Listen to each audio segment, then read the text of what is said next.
ప్రస్తుతం తెలంగాణలో మంత్రివర్గ విస్తరణ ఉగాది తర్వాత ఉండేటువంటి అవకాశం అయితే కనబడుతుంది. దీనికి సంబంధించినటువంటి కాంగ్రెస్ పార్టీ నాయకుల్లో కానీ కాంగ్రెస్ పార్టీ ఎమ్మెల్యేలో కానీ కొంత చర్చ అయితే జరుగుతుంది. అయితే చూద్దాం అసలు తెలంగాణలో ఒకవేళ మంత్రివర్గ విస్తరణ జరిగితే ఎవరెవరికి అవకాశం దక్కకపోతుంది, ఎవరెవరు మంత్రిగిరికి అర్హులు కాబోతున్నారు అనేటువంటి విషయం పైన చూద్దాం. అయితే దీనికి సంబంధించి కూడా ఇటీవల సీఎం రేవంత్ రెడ్డి కానీ అదేవిధంగా డిప్యూటీ సీఎం బట్టి విక్రమార్క, పీసీసీ చీఫ్ మహేష్ కుమార్ గౌడ్, మంత్రులు ఉత్తమ్ కుమార్ రెడ్డి అధిష్టానంతో భేటీ అయ్యారు. అప్పుడు ఈ ఒక భేటీలో తెలంగాణలో ప్రస్తుతం జరుగుతున్నటువంటి రాజకీయ పరిణామాలపైన అదేవిధంగా మంత్రివర్గ కూర్పు పైన ఒక ప్రాథమిక నిర్ధారణకు వచ్చినట్టయితే కనబడుతుంది. ఎవరెవరిని మంత్రివర్గంలో తీసుకోవాలి, ఎవరెవరికి ఏ శాఖలు కేటాయించాలనేటువంటి దానిపైన ఒక ప్రాథమిక నిర్ధారణకు అధిష్టానం వచ్చినట్టయితే తెలుస్తుంది. దీనికి సంబంధించి రేవంత్ రెడ్డికి కూడా ఈ యొక్క మంత్రివర్గ విస్తరణ పైన ఒక గ్రీన్ సిగ్నల్ అయితే ఇచ్చినట్టయితే కనబడుతుంది. మంత్రివర్గంలో చోటు కోసం ఎవరెవరు ప్రయత్నాలు చేస్తున్నారు, ఎవరెవరికి అవకాశాలు ఉన్నాయి దానిపైన ఒకసారి మనం చూద్దాం. ముందుగా ఆదిలాబాద్ జిల్లా నుండి చూస్తే కనుక వివేక్ వెంకటస్వామి చెన్నూరు ఎమ్మెల్యే,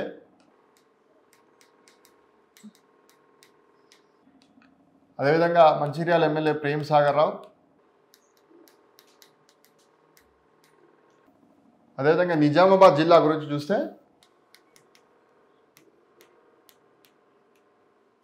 చూస్తే కనుక సుదర్శన్ రెడ్డి, ఈయన గతంలో కూడా రాజశేఖర రెడ్డి గారి క్యాబినెట్లో కానీ కిరణ్ కుమార్ రెడ్డి క్యాబినెట్లో కూడా పనిచేసిండు మంత్రిగా. అదేవిధంగా నిజామాబాద్ నుంచి ఎల్లారెడ్డి ఎమ్మెల్యే మదన్ మోహన్ రావు కూడా ప్రయత్నం చేస్తున్నాడు. కాకపోతే పెద్దగా అవకాశం అయితే తక్కువనే చెప్పాలి, ఎందుకంటే అదేవిధంగా నల్గొండ నుంచి ఆల్రెడీ ఇద్దరు మంత్రులు ఉన్నారు, ఉత్తమ్ కుమార్ రెడ్డి అదేవిధంగా కోమటిరెడ్డి వెంకటరెడ్డి మంత్రివర్గంలో ఉన్నారు. అదేవిధంగా మళ్ళీ నల్గొండ నుంచి కూడా చాలా పోటీ ఉన్నది. ముఖ్యంగా కోమటిరెడ్డి వెంకటరెడ్డి సోదరుడు కోమటిరెడ్డి రాజగోపాల్ రెడ్డి చాలా గట్టిగానే ప్రయత్నం చేస్తున్నారు. ఇప్పటికే తాను హోంమంత్రి పదవి అంటే నాకు ఇష్టం అని చెప్పేసి బహిరంగంగానే మీడియాతో మాట్లాడిండు రాజగోపాల్. అదేవిధంగా ఇటీవలనే ఎమ్మెల్సీగా ఎన్నికైనటువంటి అద్దంకి దయాకర్ పేరు కూడా పరిశీలనలో ఉన్నది. అద్దంకి దయాకర్, అదేవిధంగా లంబాడి సామాజిక వర్గానికి కూడా మంత్రివర్గంలో అవకాశం ఇవ్వాలని చెప్పేసి కూడా ప్రయత్నం చేస్తున్నారు.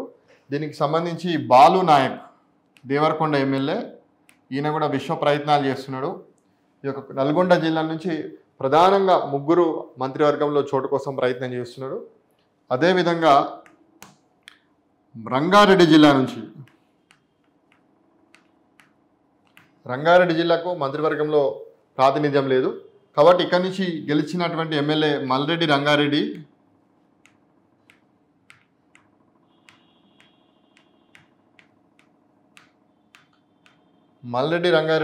చాలా గట్టిగానే ప్రయత్నం చేస్తున్నాడు. ఎందుకంటే రంగారెడ్డి జిల్లా నుంచి గెలిచినటువంటి ఎమ్మెల్యే తను ఒక్కడే కాబట్టి ఆయన మంత్రివర్గంలో చోటు కోసం ప్రయత్నం చేస్తున్నాడు. ఒకవేళ ఇవ్వకపోతే రాజీనామా అస్త్రాన్ని కూడా ప్రయోగిస్తానని చెప్పేసి కూడా మాట్లాడిండు. అదేవిధంగా హైదరాబాద్ నుంచి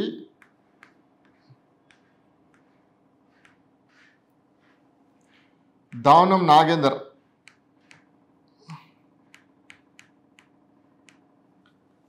నాగేందర్ కూడా ప్రయత్నాలు చేస్తున్నాడు. మహబూబ్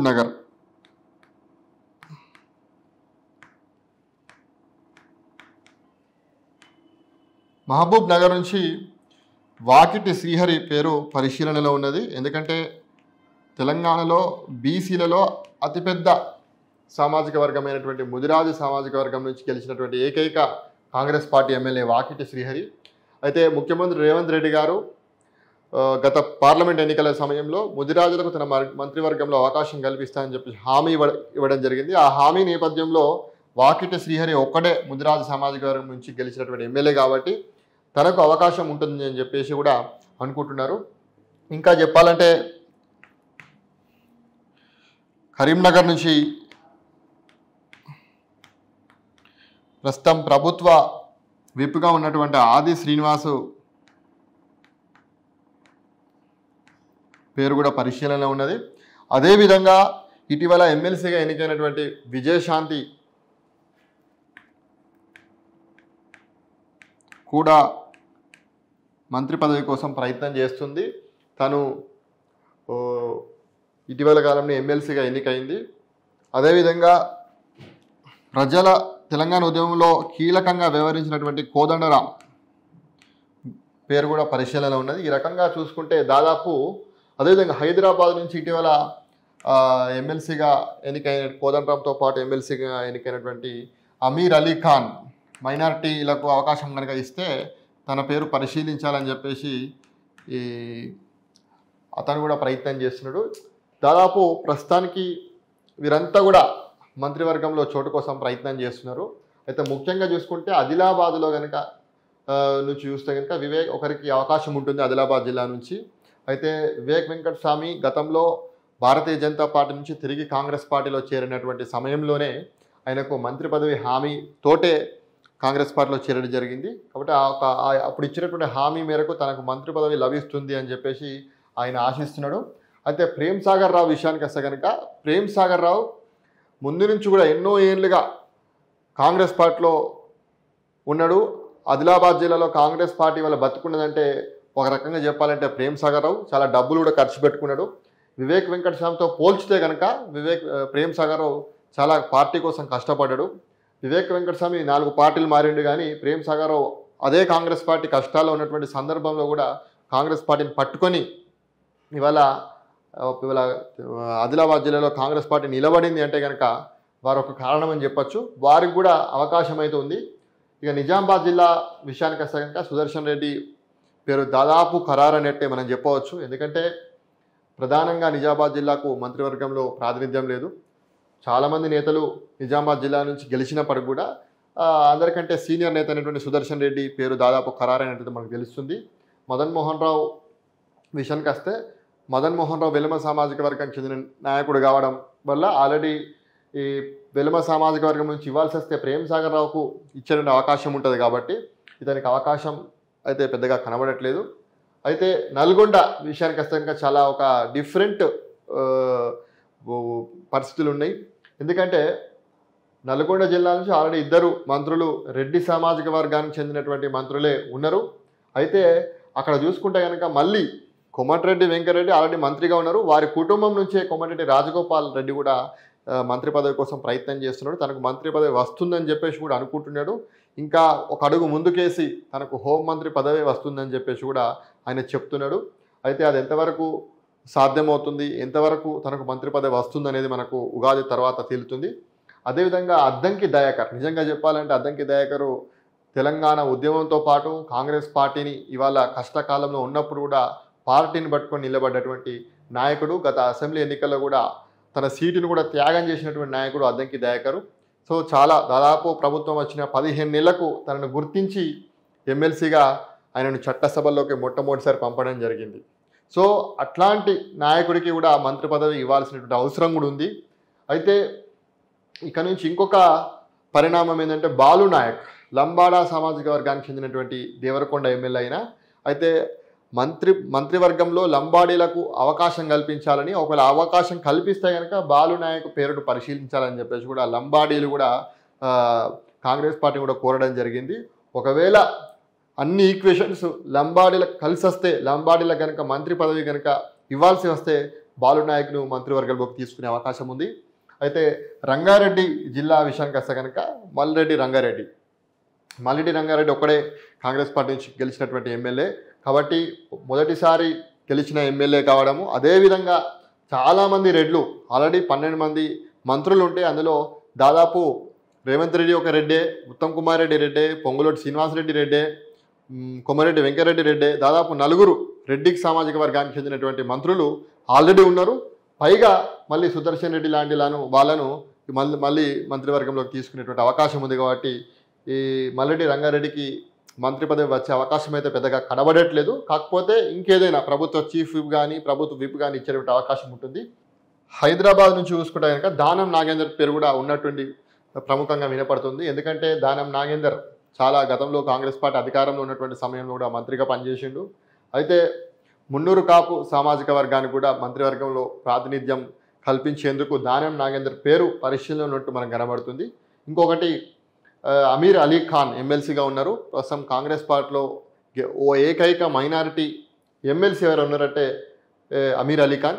ఒకవేళ మైనారిటీలకు కనుక మంత్రివర్గంలో అవకాశం కల్పిస్తే కనుక అమీర్ అలీ ఖాన్ పేరు కూడా పరిశీలనలో ఉంది. అయితే ఓవరాల్గా చూసుకుంటే ఇంకొకటి మహబూబ్ నగర్ విషయానికి వస్తే ఆల్రెడీ ఇద్దరు మంత్రులు ఉన్నారు. ఒకరు సీఎం రేవంత్ రెడ్డి గారు, ఇంకొకరు వచ్చేసి జూపల్లి కృష్ణారావు గారు. వీరిద్దరు మంత్రులు ఉండగానే మహబూబ్ నగర్ నుంచి వాకిటి శ్రీహరి పేరు అనూహ్యంగా తెరపైకి వచ్చింది. ఎందుకంటే గత పార్లమెంట్ ఎన్నికల్లో ముఖ్యమంత్రి రేవంత్ రెడ్డి గారు బీసీలలో ఉన్నటువంటి బలమైన సామాజిక వర్గమైనటువంటి ముదిరాజులకు తన మంత్రివర్గంలో అవకాశం కల్పిస్తానని చెప్పేసి చెప్పడం జరిగింది. అయితే కాంగ్రెస్ పార్టీలో గెలిచినటువంటి ఏకైక ముదిరాజ్ ఎమ్మెల్యే వాకిటి శ్రీహరి కావడంతో ఈయన పేరు ప్రస్తుతం మంత్రివర్గంలోకి తీసుకునేటువంటి అవకాశం అయితే ఎక్కువనే కనబడుతున్నాయి. ఇంకొకటి కరీంనగర్ విషయానికి వస్తే కరీంనగర్ ఉమ్మడి జిల్లా నుంచి చూస్తే కనుక శ్రీధర్ బాబు అదేవిధంగా పొన్నం ప్రభాకర్ ఇద్దరు కూడా మంత్రులు ఉన్నారు. అయితే వాళ్ళు ఉండగానే కరీంనగర్ నుంచి ఆది శ్రీనివాస్ పేరు కూడా పరిశీలన ఉంది. ఒకవేళ మున్నూరు కాపు సామాజిక వర్గం నుంచి ఒకవేళ ఆల్రెడీ దానం నాగేందర్ పేరు పరిశీలన ఉంది, ఇక్కడ ఆది శ్రీనివాస్ పేరు పరిశీలన ఉంది. ఎందుకంటే మున్నూరు కాపులు కూడా కాంగ్రెస్ పార్టీకి చాలా గట్టిగానే నిలబడ్డారు గత అసెంబ్లీ ఎన్నికల్లో కూడా.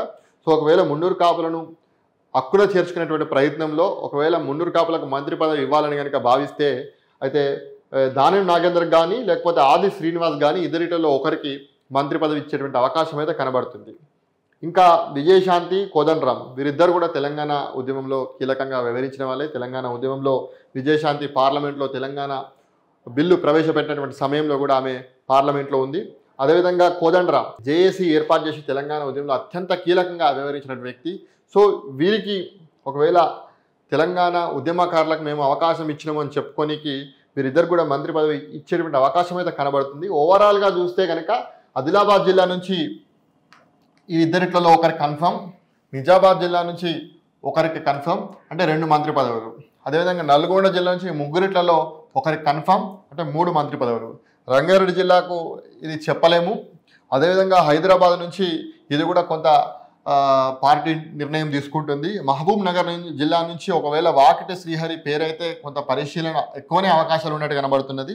కరీంనగర్ నుంచి ఒకవేళ ఇస్తారు లేకపోతే లేదు. విజయశాంతి కోదండరాంలో కూడా అది పార్టీ తర్వాత నిర్ణయం తీసుకుంటే చెప్పలేం. అయితే ఓవరాల్గా చూస్తే కనుక ఆదిలాబాద్ జిల్లాకు, నిజామాబాద్ జిల్లాకు, నల్గొండ జిల్లాకు 3 జిల్లాలకు ఖచ్చితంగా మంత్రి పదవులు వస్తున్నాయి అనేటువంటి విధం అయితే క్లియర్గా కనబడుతుంది. ఈ 3 అయితే కన్ఫామ్ అయినాయి. ఇంకొక 3 అయితే అది ఉగాది తర్వాత మనం మంత్రివర్గ విస్తరణ జరిగేటువంటి సమయంలోనే మనకు తెలిసేటువంటి అవకాశం అవుతుంది.